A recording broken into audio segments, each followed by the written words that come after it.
Students, मैं हूं Raees Rashid. Hail in the accounts academy में खुश आमदीद। आज बेटा हम आईकॉम पार्ट 1 का जो पहला चैप्टर था इंट्रोडक्शन ऑफ अकाउंटिंग, उसके जो हम शॉर्ट क्वेश्चन कर रहे थे, कुछ हमने कर लिए थे। यानी अकाउंटेंट किसे कहते हैं, इसके अलावा अकाउंटिंग को भी हमने डिफाइन कर लिया था। कंप्यूटराइज अकाउंटिंग क्या होती है, इस पर भी हमने बात कर ली थी। बिजनेस क्या होता है, इस पर भी बात कर ली थी। बिजनेस की इकसाम यानी टाइप्स ऑफ बिजनेस, इस पर भी बात कर ली थी। इसके अलावा सर्विस बिजनेस क्या होता है, ट्रेडिंग बिजनेस क्या होता है, मैन्युफैक्चरिंग बिजनेस किसे कहते हैं, इस पर भी हमने बात कर ली थी। इसके अलावा जनाब बिजनेस में जो लेन देन होता है, एसेट्स वो क्या होते हैं, करंट एसेट्स क्या होते हैं, ठीक है, नॉन करंट एसेट्स क्या होते हैं। घर ये हमने लास्ट वीडियो में 10-11 शॉर्ट क्वेश्चन डिस्कस कर लिए थे। तो आज हम मजीद आगे बढ़ेंगे। ये वो शॉर्ट क्वेश्चन हैं जो पहले चैप्टर के हैं और सबका बोर्ड के उसमें पेपरों में आ चुके हैं, ठीक है। तो इन पे हमने आज तफसीली बात करनी है। तो शुरू करते हैं बेटा। ये मैं मिटा देता हूं।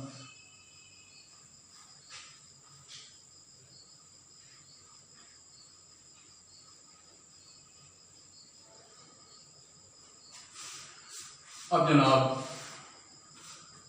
Short question, define fixed assets. Fixed assets किसे कहते हैं, ठीक है। तो फिक्स्ड एसेट्स मुराद ऐसा असासा, ऐसी चीज, ऐसी आइटम जो फिक्स हालत में हो, जो सॉलिड हालत में हो, जो बिजनेस की अपनी मलकियत में हो और जिसका फायदा बिजनेस को लंबे अरसे तक मिलने वाला हो, उसको क्या कहते हैं, फिक्स्ड एसेट्स। यानी इनको आसानी से छुआ जा सके, देखा जा सके, जो फिक्स हालत में हो, सॉलिड हालत में हो, उस असासे को क्या कहते हैं, फिक्स्ड एसेट्स। यानी इंग्लिश में इसे यूं बयान करेंगे कि fixed assets mean all the items which are owned and controlled by a business and which benefit for a long period और which can easily be touched, ठीक है। तो these assets are called fixed assets. इसकी भी आपने चंद एक example code कर देनी है। मसलन कैश इन अपना लैंड है, बिल्डिंग है, मशीनरी है, plant, furniture, tools, office equipment, ठीक है, कोई मोटर कार, मोटर लारी, तो ये क्या है, हमारे फिक्स्ड एसेट्स कहलाएंगे, ठीक है जी। अच्छा, इसके बाद जनाब एक और शॉर्ट क्वेश्चन, वो है define intangible assets. Intangible assets, ना नजर आने वाले असासे, ऐसे असासे जिनको फील किया जा सके, ठीक है, जो फिजिकली जिनको टच ना किया जा सके, ठीक है, तो उनको क्या कहते हैं, इनटेंजिबल एसेट्स। यानी गुडविल यानी अच्छी शोहरत है, ट्रेडमार्क तिजारती निशान हो गया, कॉपीराइट्स हैं, ठीक है, यानी नकल करने के हकूक, पेटेंट्स राइट हैं यानी ठेका लेने के हकूक, ठीक है, कोई पैटर्न है, डिजाइन है, स्किल है, नॉलेज है, डिग्री है, फार्मूला है, कोई भी ऐसी चीज जिसका फायदा कारोबार को लंबे अरसे के लिए अवेल हो सके, लेकिन वो फिजिकली उनको टच ना किया जा सके, तो ऐसे असासे को क्या कहते हैं, इनटेंजिबल एसेट्स, ठीक है। यानी ऑल द आइटम या all the assets which are owned and controlled by a business and which could be only felt, such assets are called intangible assets. तो यहां पर भी वही एग्जांपल कोड कर दें। For example goodwill, trademark, copyright, patent right, ठीक है, discount allowed on shares, franchise cost, organisation cost, preliminary expenses, ठीक है। तो ये हमारे इनटेंजिबल एसेट्स कहलाएंगे। अच्छा, इसके बाद जनाब एक और शॉर्ट क्वेश्चन, डिफाइन एक्सपेंसेस। अखराजात किसे कहते हैं, ये भी अक्सर एग्जाम में आ जाता है कि एक्सपेंसेस को भी मतलब डिफाइन करना है। तो एक्सपेंसेस से मुराद वो छोटी मोटी अदायगियां जो कारोबार में रूटीन का हिस्सा हो और जिसके benefit with in short period avail हो जाए, तो ऐसी तमाम अदायगियों को क्या कहते हैं, एक्सपेंसेस का नाम दिया जाता है, अखराजात, ठीक है। यानी all the day to day payments, all day to day payments, तमाम रोजमर्रा जिंदगी की अदायगियां व्हिच आर मेड, जो की जाए to carry on the business activities, किसी भी कारोबार को चलाने के लिए, ठीक है, तो सच पेमेंट्स आर कॉल्ड एक्सपेंसेस। यहां पर भी आप एग्जांपल कोड कर सकते हैं। फॉर एग्जांपल दुकान का किराया है यानी रेंट ऑफ बिल्डिंग, सैलरीज, ठीक है, वेजेस, कमीशन, इंटरेस्ट, डिस्काउंट, ठीक है, तो ये हमारे यूटिलिटी एक्सपेंसेस, तो ये क्या कहलाएंगे, हमारे एक्सपेंसेस में आएंगे, ठीक है। तो इसके बाद नेक्स्ट शॉर्ट क्वेश्चन वो है जनाब डिफाइन रेवेन्यू। अब रेवेन्यू क्या होती है? ऐसी वसूली जो रोजमर्रा जिंदगी का मामूल हो, यानी किसी भी कारोबार में एक अकाउंटेंट हर वो वसूली जो आमतौर पर वो करता है, ठीक है, तो वो क्या कहलाती है? रेवेन्यू कहलाती है। यानी all day to day receipts, तमाम रोजमर्रा जिंदगी की वसूलियां, ठीक है, which are received during ordinary course of a business, जो हम वसूल करें आम हालात में कारोबार से, such receipts are called revenue, ठीक है। तो यहां पर भी बेटा एग्जांपल कोट कर सकते हैं कि ज्यादातर एक बिजनेसमैन जो वसूली करता है, अशिया जब फरोख्त करता है उससे वसूली होती है, यानी सेल ऑफ गुड्स, या कमीशन वसूल करे, commission receive, interest receive, discount receive, ठीक है, तो ये क्या कहलाएंगी? हमारी रेवेन्यू कहलाएंगी, ठीक है जी। अच्छा, इसके बाद एक और शॉर्ट क्वेश्चन, डिफाइन इक्विटीज। ये भी बड़ा अहम सवाल है। इक्विटीज वाजिबात को कहते हैं ऐसी अदायगियां, ऐसी ओब्लिगेशंस जो कारोबार ने इन फ्यूचर टाइम अपने मालिक को करनी हो या किसी आउटसाइडर को करनी हो, ठीक है, यानी ऐसी अदायगियां जो कारोबार ने अपने मालिक और इसके अलावा दीगर अफराद को करनी हो, तो ऐसे वाजिबात को क्या कहते हैं? इक्विटीज कहते हैं। तो इंग्लिश में यूं बयान करेंगे, ऑल दी ओब्लिगेशन, क्या? All the obligation which are to be paid by business to owner and outsiders are called equities. तो यहां पर भी बेटा आप एग्जांपल कोट कर देंगे, ठीक है, मसलन ये अपना अकाउंट पेबल है, नोट पेबल हैं, बिल्स पेबल हैं, एक्सपेंसेस पेबल हैं, ठीक है, बैंक लोन हो गए। इसके अलावा मालिक को भी हमने कुछ ना कुछ अदायगियां करनी होती हैं, क्या? नेट प्रॉफिट अर्न करके देना है, सरमाया जो उसने इन्वेस्ट किया था उसका भी हमने हिसाब किताब देना है, तो ये क्या कहलाएंगी? इक्विटीज कहलाएंगी। यानी तमाम वो वाजिबात जो कारोबार ने इन फ्यूचर टाइम या तो मालिक को देने हो या उसका हिसाब किसी आउटसाइडर को देना हो, तो उनको क्या कहेंगे? इक्विटीज का नाम दिया जाएगा, ठीक है जी। अच्छा, इसके बाद जनाब एक और शॉर्ट क्वेश्चन वो है डिफाइन लायबिलिटीज। ये भी बड़ा इंपॉर्टेंट शॉर्ट क्वेश्चन है, मुख्तलिफ बोर्ड पेपर में आ चुका है। लायबिलिटीज भी अदायगियां होती हैं, ये भी ओब्लिगेशंस यानी अदायगियां होती हैं, लेकिन बिजनेस ने ये अदायगी जो करनी होती है वो किसी आउटसाइडर पार्टी को करनी होती है, इसमें मालिक का कोई नहीं होता हिसाब, ठीक है। तो ऐसी अदायगियां जो कारोबार ने किसी आउटसाइडर को देनी हो, ठीक है, तो उनको क्या कहते हैं? लायबिलिटीज कहते हैं। ये बेटा दो तरह की हो सकती हैं, एक शॉर्ट टर्म लायबिलिटीज, एक लॉन्ग टर्म लायबिलिटीज। अब शॉर्ट टर्म लायबिलिटीज क्या होती हैं? ऐसी अदायगियां जो in future time with in short period होनी हो, उनको क्या कहते हैं? करंट लायबिलिटीज भी कहते हैं, शॉर्ट टर्म लायबिलिटीज भी कहते हैं। और इसके अलावा लॉन्ग टर्म लायबिलिटीज भी होती है, यानी ऐसी अदायगियां जो कारोबार ने किसी आउटसाइडर को लंबे अरसे के बाद देनी हो, ठीक है, उनको क्या कहते हैं? नॉन करंट लायबिलिटीज या लॉन्ग टर्म लायबिलिटीज, ठीक है।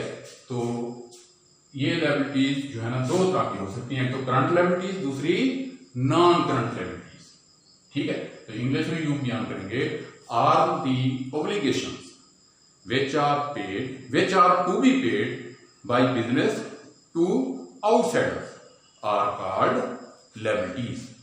These are two types, current liabilities and non-current liabilities. अब current liabilities क्या होती हैं? All the obligations which are to be paid by business to outsider within short period, ठीक है, तो उनको क्या कहेंगे? non-current liabilities। और अगर लॉन्ग पीरियड में इन फ्यूचर कोई अदायगी करनी हो तो उनको क्या कहेंगे? नॉन करंट लायबिलिटीज, ठीक है, ये भी हो गया। अच्छा, इसके बाद जनाब एक और short question, define owner equity. यह आम सवाल, ओनर इक्विटी, ओनर यानी मालिक, इक्विटी यानी वाजिबात। इक्विटीज को हम पहले भी डिस्कस कर चुके हैं, वो खाली इक्विटीज था, ये क्या है? Owner equity. तो ओनर इक्विटी से मुराद ऐसी अदायगियां जो कारोबार ने सिर्फ अपने मालिक को इन फ्यूचर टाइम देनी हो, तो उनको क्या कहेंगे? ओनर इक्विटीज कहेंगे, ठीक है। तो इंग्लिश में यूं बयान कर सकते हैं कि all the obligations which are to be paid by a business to its owner या to its investor is called owner equity। अब यहां पर भी आप एग्जांपल कोट कर सकते हैं, किसी सरमाए की रकम, उसका भी हमने इन फ्यूचर हिसाब देना है, जब बिजनेस को वाइंड अप करेंगे तो ज़ाहिर है ये पैसे देने होते हैं जो उसने शुरू में इन्वेस्ट किया था। तो इसके अलावा नेट प्रॉफिट ये भी हमने देना होता है, ठीक है। आफ्टर पर्टिकुलर पीरियड, मखसूस अरसे के बाद नेट प्रॉफिट का हिसाब भी एक अकाउंटेंट ने मालिक को देना होता है, तो ये भी क्या कहलाएगा, ओनर इक्विटीज कहलाएगा। इसके अलावा रिटेन अर्निंग अगर दीगर जराए से हासिल की गई होती है आमदनी, उसका भी हिसाब किताब एक अकाउंटेंट ने अपने ओनर यानी इन्वेस्टर को देना होता है, तो ये भी क्या कहलाएंगी, ओनर इक्विटीज कहलाएंगे। तो यहाँ पर आप एग्जाम्पल में यही कोट करेंगे कि कैपिटल है, नेट प्रॉफिट है, रिटेन अर्निंग है, ठीक है जी। तो इस तरीके से ये भी आपका 2 नंबर का शॉर्ट क्वेश्चन हो जाएगा। अच्छा, इसके बाद जनाब एक और शॉर्ट क्वेश्चन, वो है explain the rules of debit and credit, कि किन चीजों को क्यों और किस वक्त हम डेबिट क्रेडिट करते हैं, उसके क्या रूल्स हैं। अब ये आपको पता है कि किसी भी कारोबार में उन चीजों को हम डेबिट क्रेडिट करते हैं जो जिसका लेन देन हो, और वो लेन देन कितनी चीजों का होता है, 4 चीजों का, ठीक है। एक तो एसेट्स का लेन देन होता है, बढ़ते हैं या कारोबार में या कमी आती है। दूसरा एक्सपेंसेस का लेन देन होता है, अखराजात या तो बढ़ते हैं या खर्चों में कमी आती है, ठीक है।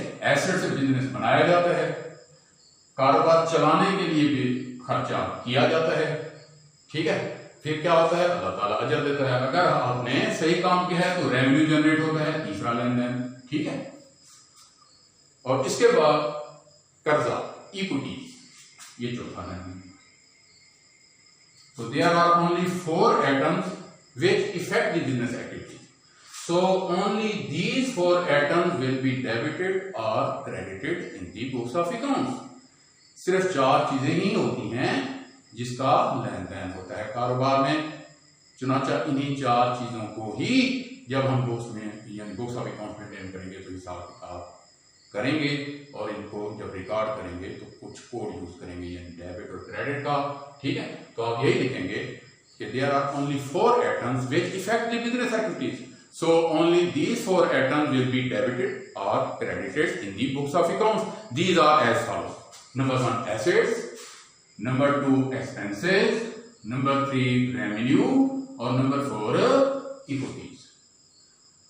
अब हम इतना लिख देंगे कि अगर इन 2 चीजों में इजाफा हो तो कारोबार पर अच्छे असरात मतलब होते हैं डेबिट, अगर इनमें कमी हो किसी भी कारोबारी लेन देन में तो कारोबार, ठीक है, मनफी असर पड़ता है, हम क्या करेंगे, क्रेडिट। तो यही चीज आप नीचे लिख देंगे कि increase in asset and expenses will be debit and decrease in asset and expenses will be credit, ठीक है। बाकी रह गए 2 चीजें, इसके बारे में भी आपने बताना है, रेवेन्यू और इक्विटी, इसमें इजाफा भी हो सकता है और कमी भी हो सकती है। लेकिन आमदनी में इजाफा हो जाए ये भी कारोबार ने इन फ्यूचर मालिक को देना होता है, इक्विटीज कर्जे, इसका भी हिसाब किताब कारोबार ने, ठीक है, इन फ्यूचर टाइम देना होता है।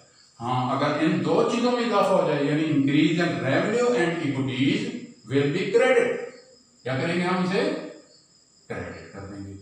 और decrease in revenue and equities, और अगर रेवेन्यू और इक्विटीज में कमी हो जाए तो क्या करेंगे हम डेबिट कर देंगे। तो यहां पर बेटा उलट काम हो रहा है, एसेट एक्सपेंशन में इजाफा हो जाए डेबिट, कमी हो जाए क्रेडिट, जबकि रेवेन्यू और इक्विटीज में अगर इजाफा हो जाए तो क्रेडिट और कमी हो जाए तो डेबिट।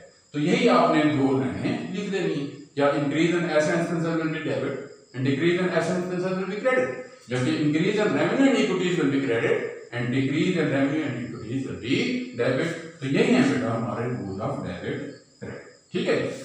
अच्छा, इसके बाद जनाब एक और short question, define accounting cycle. Accounting cycle किसे कहते हैं, ठीक है। तो ये कंप्लीट सीक्वेंस होता है, मुकम्मल ऐसा तरीकेकार होता है जिसके तहत कोई भी अकाउंटेंट किसी भी बिजनेस एक्टिविटीज को रिकॉर्ड जो है ना तरतीब से करता है। तो इसको डिफाइन यूं करेंगे, क्या अकाउंटिंग साइकिल क्या होता है, it is a complete sequence, it is complete sequence upon which the accounting procedure is to be adopted throughout the period.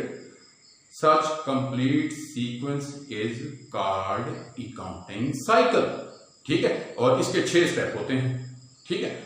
तो इसके बाद एक और शॉर्ट क्वेश्चन वो यूं कह सकता है कि give a specimen of accounting cycle. ये जो अकाउंटिंग साइकिल था इसका जरा खाका बनाए, तो खाका कैसे बनाएंगे, अब कितने स्टेप होते हैं बेटा? 6। तो ये मैं आपको दिखा देता हूं कि कैसे आपने खाता बनाना है, यानी स्पेसिमेन ऑफ अकाउंटिंग साइकिल।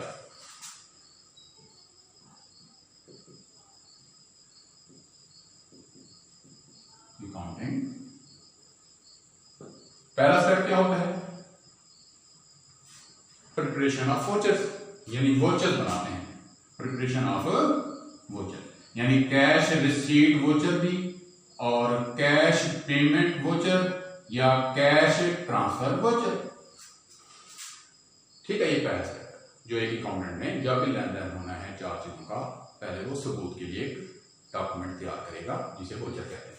फिर वोचर को देखकर, ठीक है, जर्नल में ड्राफ्ट करेगा। ये दूसरा step, preparation of journal, JOURNAL, यानी रोजनामचा। ठीक है, वोचर को देखकर उसने रोजनामचा बनाया। इसके बाद जनाब फर्दर को क्लासिफिकेशन करेगा। क्लासिफिकेशन करने के लिए जो एक और स्टेप लेगा, कौन सा परफॉर्मा बनाएगा? Ledger, LEDER। ये बेटा तीसरा स्टेप हो गया। वोचर को देखकर जर्नल बनाया, जर्नल को देखकर लेजर बनाया। ठीक है, फिर समराइज करके टेम्पररी रिपोर्ट पेश करेगा, उसे कहते हैं ट्रायल बैलेंस। ट्रायल बैलेंस ये बेटा आपका चौथा स्टेप। ठीक है ना, तरतीब से आ गए। पहले वोचर बनाया, वोचर को देखकर जर्नल बनाया, रिकॉर्डिंग की, फिर क्लासिफिकेशन करने के लिए लेजर बनाया, फिर समराइज रिपोर्ट पेश करने के लिए छोटा सा ट्रायल बैलेंस बनाया। इसके बाद जनाब कुछ एडिशनल इंफॉर्मेशन है जिनको हमने एडजस्ट करना होता है, वो हमारा 5वां स्टेप है, यानी एडजस्टमेंट। ADJUSTMENTS, ये एडिशनल इंफॉर्मेशन, यानी ऐसी इंफॉर्मेशन जिसका ड्यूरिंग द पीरियड पता ना चल पाए, एंड में पता चले, तो उनको हम फिर एडजस्ट करते हैं। एडजस्ट करने के बाद हम फिर फाइनेंशियल स्टेटमेंट में बनाते हैं। ये छठा और आखिरी स्टेप, यानी फाइनल अकाउंट या फाइनेंशियल स्टेटमेंट। ठीक है, ये दो तरह की होती हैं, एक इनकम स्टेटमेंट और दूसरी बैलेंस शीट। बस ये हमारा अकाउंटिंग साइकिल मुकम्मल हो जाता है। तो इस तरीके से हम बुक्स ऑफ अकाउंट कोई भी अकाउंटेंट याद करता है। इस अकाउंटिंग साइकिल को ये एक सीक्वेंस है, upon which the accounting procedure is to be adopted through the period. तो it is specimen of accounting cycle। लेकिन ये मैनुअल अकाउंटिंग साइकिल, हाँ वो यूं भी कह सकता है कि give the specimen of computerised accounting cycle. अब कंप्यूटराइज्ड अकाउंटिंग साइकिल क्या है? वो जरा शॉर्ट है, उसमें हम सॉफ्टवेयर यूज करते हैं। एक अकाउंटेंट पहले क्या बनाता है? उसके बेटा सिर्फ 4 स्टेप हैं। इसके तो 6 स्टेप थे, उसके कितने हैं? 4। पहले नंबर पे क्या बनाता है वो? कंपनी का सेटअप, यानी बिजनेस सेटअप बनाता है। इसके बाद जनाब वो चार्ट ऑफ अकाउंट बनाता है, चार्ट ऑफ अकाउंट बनाता है, ये दूसरा स्टेप, यानी जो मैटर डील करने होते हैं। ठीक है, तो उन अकाउंट्स को पहले मेंटेन किया जाता है। ठीक है, करते हैं अपना वेंडर का अकाउंट, कस्टमर के अकाउंट वो बना जाता है। अच्छा, इसके बाद जनाब हमारा जो तीसरा स्टेप है, रिकॉर्डिंग द ट्रांजैक्शन को रिकॉर्ड करना, रिकॉर्डिंग दी ट्रांजैक्शन। बस इसके बाद ऑटोमेटिकली जो रिपोर्टें हैं, ठीक है, वो बनती चली जाती है। कौन कौन सी? Chart of account, journal, ledger, trial balance, income statement, balance sheet, customer के तमाम अकाउंट्स। ये जस्ट हमने फिर बटन दबाकर शो करनी होती है और इनका प्रिंट लेना होता है या किसी को मेल करना है। तो फॉलोइंग रिपोर्ट्स ये खुद ब खुद बनती चली जाती है। जितनी भी जो भी यानी रिक्वायर्ड रिपोर्ट होती है ऑटोमेटिकली बनती चली जाती है। बस ये अकाउंटिंग साइकिल, ये इस तरीके से हमारा काम चलता है। क्या पहले कंपनी का सेटअप बनाएंगे, फिर चार्ट ऑफ अकाउंट बनाएंगे, फिर ट्रांजैक्शनों को एंटर करेंगे, ऑटोमेटिक रिपोर्ट बनती चली जाएगी। इसको कहते हैं कंप्यूटराइज्ड अकाउंटिंग साइकिल, यानी कंप्यूटराइज्ड अकाउंटिंग साइकिल। ठीक है, तो ये मैनुअल अकाउंटिंग साइकिल और ये कंप्यूटराइज्ड अकाउंटिंग साइकिल। तो यहां पर एक मैं आपको मिसाल दे देता हूं जो कभी नहीं भूलेगी। ठीक है, कि कैसे एक खजांची किसी भी एक्टिविटी को एनालाइज करके रिकॉर्ड करे, इंटरप्रेट करके क्लासीफाई करे, समराइज करके किसी सुपीरियर को रिपोर्ट दे और प्रोजेक्ट भी दे। ठीक है, तो वो कैसे ये सारा सीक्वेंस चलता है, और से सुनिएगा। सपोज करें एक मैं मतलब बना लेता हूं एक स्टोरी सी। ठीक है, एक इंसान ऐसा, गौर कीजिएगा, इंसान पैदा होने से लेकर मरने तक, पैदा होने से लेकर मरने तक ये 4 चीजों का लेन देन करेगा। आप भी जरा गौर कीजिएगा अपनी लाइफ पे, जितने भी आपकी उम्र है, सिर्फ आपने 4 चीजों का लेन देन किया होगा। एक तो उन चीजों का लेन देन जो कभी कभार आप करते होंगे फॉर लॉन्ग टर्म बेनिफिट्स। ठीक है, और एक ऐसी चीजों का लेन देन जो आप बार बार करते होंगे, यानी फॉर शॉर्ट पीरियड बेनिफिट्स। अब इंसान ने अपने एसेट्स भी बढ़ाए और एक्सपेंसेस भी करना चाहता है। एसेट बढ़ाएगा ताकि अपना स्टैंडर्ड बढ़ा सके, खर्चा करेगा ताकि ये इंसान अपनी लाइफ को मेंटेन रख सके। ठीक है जी, इसके लिए फिर इसने क्या करना है, इसे पैसों की जरूरत है, क्योंकि असासा भी फ्री में तो नहीं आएगा और खर्चा भी फ्री में तो नहीं होगा। इसके लिए इसे पैसों की जरूरत पड़ेगी, इसे लक्ष्मी की जरूरत पड़ेगी। ठीक है, अब ये फिर क्या करेगा, इन दोनों चीजों को करना चाहता है। इसके लिए इसे तीसरा एक स्टेप लेना पड़ेगा अपनी लाइफ में। क्या, या तो आमदनी कमानी पड़ेगी या कर्जा उठाना पड़ेगा। देखिए, 2 इसके पास भी है, तीसरा भी है एक इसके पास तरीका कि वो डकैती, चोरी करे या नाजायज कोई एक्टिविटी करे ताकि वो पैसा कमा सके। लेकिन उसके पीछे इसके लिए क्या है मकासद, या तो अपने असासे बढ़ाना या अपनी लाइफ को मेंटेन रखने के लिए खर्चा करना।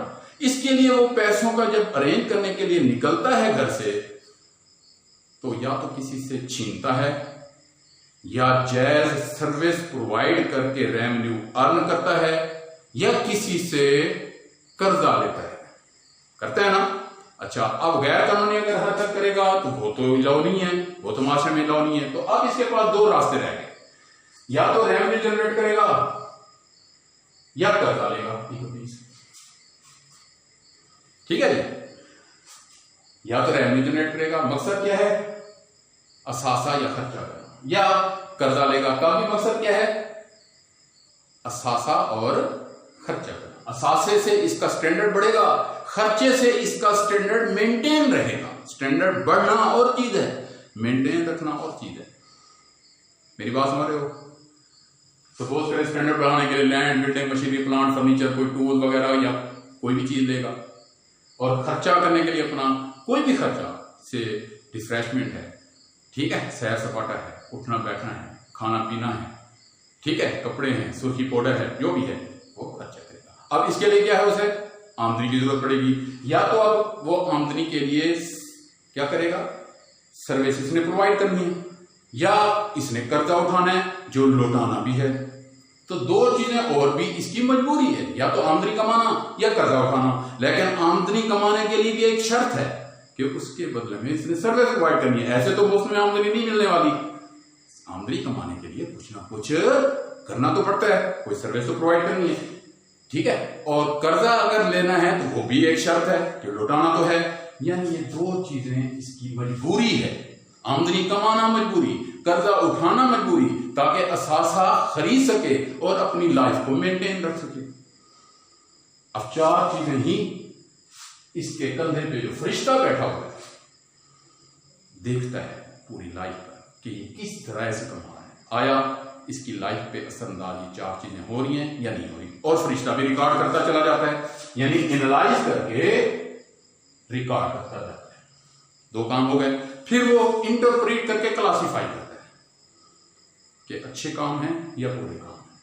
ये जो सारा काम किया उसने, आया सही किया या गलत किया, ठीक है, क्लासिफिकेशन भी की। तो जो हमारा ये स्टेप था, इसके बाद समराइज करके टेम्पररी रिपोर्ट पेश की। कब? जब इस बंदे की डेथ हुई। जो ही इसकी डेथ होती है, इसका फरिश्ता हिसाब किताब क्लोज कर देता है। होता हिसाब किताब 4 चीजों का, ठीक है, हिसाब किताब आर्जी बंद, परमानेंट बंद नहीं, आर्जी ट्रायल बैलेंस की शक्ल में फरिश्ते ने वो समराइज रिपोर्ट बना। अब जनाब क्या इसे रिवार्ड मिलेगा? नहीं, अल्लाह ताला वेट करेगा, इंतजार करेगा कि हो सकता है कुछ ऐसा लेन देन हो जो इसने अपनी ड्यूरिंग द पीरियड ना कर पाया हो, लेकिन वो लेन देन बाद में सामने आया हो। मेरी बात गौर से सुनिएगा, हो सकता है कोई इन फ्यूचर ऐसा लेन देन हो, इसकी डेथ के बाद कोई ऐसा लेन देन, यानी इसके नाम के नेकियां हो रही हैं, इसके नाम के हज पढ़े जा रहे हैं, इसके नाम की अच्छाइयां या बुराइयां भी हो रही हैं, इसके नाम के सदकात दिए जा रहे हैं, इसके नाम की खैरतें पढ़ी जा रही हैं, इसके नाम के हज या उम्रे किए जा रहे हैं।